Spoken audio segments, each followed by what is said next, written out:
All right. So Giselle is asking, where in the Bible verse that states Lucifer was a lead worship angel in heaven before being casted out and that had music instrument on him?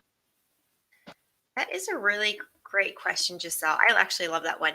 And we actually have a really great, very thorough answer on Bible Ask. It's actually one of our more popular questions. If just so you know, Bible Ask is actually a Bible-based online ministry. So we actually have a library of Bible questions and answers. If you go to our website, BibleAsk.org, and the question, if you want to see more details, the question that if you just plug in is, was Satan ever once a glorious angel? And so you can check that out on our website, but I'm going to give you the short version tonight.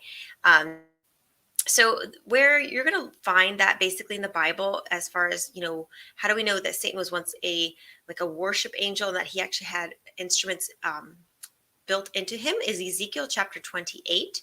And we're going to look at verses 12 through 19. So that's basically where you're going to find that in the Bible, is Ezekiel chapter 28, verses 12 through 19. And so we'll look at the first verse, which says basically Ezekiel is speaking a prophecy that God is sharing with him. And in verse 12, it says, Son of man, take up a lamentation for the king of Tyre and say to him, Thus says the Lord God. So it appears that he's speaking a lamentation or something against the king of Tyre. And it says, You were the seal of perfection, full of wisdom. Um, sorry. Your seal of perfection, full of wisdom, and perfect in beauty.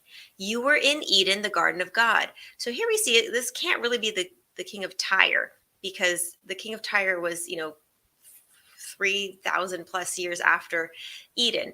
So obviously he's making a comparison of the king of Tyre to Satan. It says, You were in Eden, the garden of God. Every precious stone was your covering: the sardius, topaz, diamond, beryl, onyx, jasper, sapphire, turquoise, emerald with gold. The workmanship of your timbrels and pipes was prepared for you on the day you were created. And actually, when you look in the King James Version, it says the pipes, like they were placed in you. So it's like God instilled in him a very special musical ability, almost as if the what was I going to say, as if music or an instrument like a pipe, like an organ or something, was put into his body, into his creation, or the way God created him. He was very special. And in verse 14, it goes on to say, You were the anointed cherub who covers. I established you.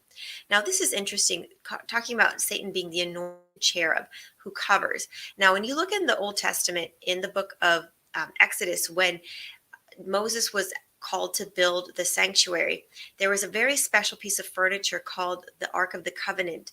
And on that ark, there's basically the Ark of the Covenant is like a box with the covering, and inside was the Ten Commandments written by God's finger, and on top was like a throne, like a seat. It's called a mercy seat, and on top of the mercy seat there was two angels that covered, and they were to hide or shield the people who would come to see it, or the high priest, from the Shekinah glory, or the glory of God.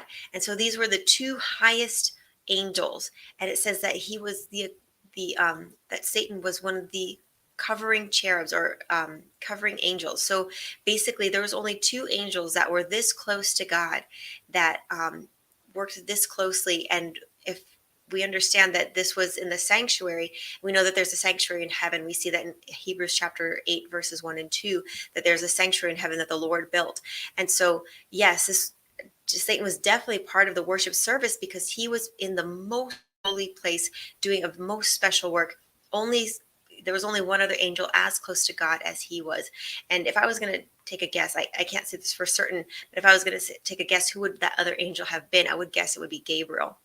And so here you see that Satan was anointed cherub who covers. And God says, going on in Ezekiel chapter 28, verse 14, I established you. You were on the holy mountain of God. And we know that God's holy mountain is where God is worshipped. It says, You walked back and forth in the midst of fiery stones. You were perfect in your ways from the day you were created, till iniquity was found in you. And then it says, By the abundance of your trading, you became filled with violence within, and you sinned. Therefore I cast you profaning out of the mountain of God, and I destroyed you, O covering cherub, from the midst of the fiery stones. So here we definitely see that Satan was an angel that was had a very high position in the worship service. He was the closest to God that an angel could be. He was made special and perfect, and again with a special ability for music. It's because it says that his pipes and timbrels were built in him. Back up in verse 12, and in verse 13. So again, you do see that here in Ezekiel 28, that is definitely the role that Satan had, that he definitely had a special ability for worship and for music. And again, when we think of Satan and him originally being Lucifer, that he definitely has a great ability, and sadly he decided to use it for himself, and Satan wanted worship for himself. And you see that if you go to the book of Isaiah chapter 14, and I'll just show you these verses really quick just to bring home this point of that Satan definitely he is I want to say he was made for worship. The only thing is that he wanted worship for himself. That's what changed. Is that initially he was made to worship God, but because he was full of pride and he was full of his own beauty, he wanted the worship for himself. And you see that very clearly in the book of Isaiah, in chapter 14, verses 12 through 14. And again, we'll look at that really quick, just to make this all come together. Um, and again, in Isaiah chapter 14, verses 12 through 14, it says, "How you are fallen from heaven, O Lucifer, son of the morning, how you are cut down to the ground." So again, Satan's name before he was Satan, which means enemy, was Lucifer, which means son of the morning. It says, "You are weak, you weak, who weaken the nations." And verse 18, "You have said in your heart, I will ascend into heaven. I will exalt my throne above the stars of God," which would be above the angels. He wanted to be more than an angel, more than what he was created to be. And know that angels, I'll show that to you later. Revelation chapter 1 basically says stars are a symbol of an angel. And so again, he says, "I will also sit on the mount of the congregation on the farthest sides of the north." So again, like the mountain of God, he wanted to be worshiped. He wanted to sit up where God sits. And in verse 14, he says, "I will ascend above the heights of the clouds. I will be like the Most High." And so Satan was obsessed with worship because, again, that's what he was built for. But he wanted to not give worship. He wanted to take worship. And in being filled with pride and selfishness, he became who he is today, which is Satan, which means enemy, which, in John chapter 10, verse 10, it says that the thief, which is the devil, comes but to steal and to kill and to destroy, and which is in the complete opposite of the character of God. And Jesus finishes that verse by saying, "But I," which of course is Jesus, says, "I have come that I might give them life and give life more abundantly." So Satan and his object of worship is for self and selfishness, and Jesus in his worship is for giving and for life and being a blessing. And so that's how you see the difference between Christ's nature and the nature of Satan.